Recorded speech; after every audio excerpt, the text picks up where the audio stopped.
అందరికీ praise the lord. ఈరోజు దేవుని వాగ్దానము, అన్ని విషయములలో నమ్మకముగా ఉండవలెను. తిమోతికి రాసిన పత్రిక 3వ అధ్యాయం 11వ వచనం. ఈ వచనం ద్వారా దేవుడు ఏం మాట్లాడుతున్నాడంటే, అబ్రహాము దేవుని నమ్మెను, అది అతనికి నీతిగా ఎంచబడెను. చూడండి, అబ్రహాం జీవితంలో చూసినట్లయితే అతడు ఒక అన్యుడు. సో అతన్ని దేవుడు రక్షించాడు, దేవుడు మాట్లాడాడు అతనితో, అతను దర్శించాడు. నిజమైన దేవుడు ఎవరు అనే ఒక అన్వేషణ అతనిలో మొదలైంది. చివరికి అబ్రహాము దేవుని నమ్మాడు.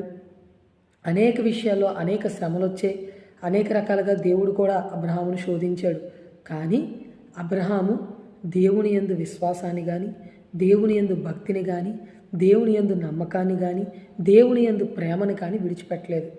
అటువంటి అబ్రహాముని దేవుడు ఆశీర్వాదానికి వారసుడగుటకు పిలువబడ్డామని చెప్పాడు. దేవుడు ఆశీర్వదించాడు, అతని కుటుంబం మొత్తాన్ని ఆశీర్వదించాడు.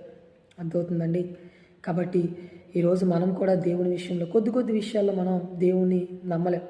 కొన్ని విషయాల్లో అపనమ్మకం కలిగి ఉంటాం. కానీ దేవుడు ఏం చెప్తున్నాడంటే, అన్ని విషయాల్లో నమ్మకముగా ఉండవలను. నమ్మకమైన వానికంట మెండైన దీవెనలు కలుగుతాయంట. ఈరోజు దేవుని యొక్క దీవెనలు మన మీదకి రావాలి అంటే నమ్మకముగా దేవుని సన్నిధిలో మనము జీవించే వారముగా ఉండాలి. చిన్న వాక్యం దేవుడు దీవించునుగాక. ఆమేన్.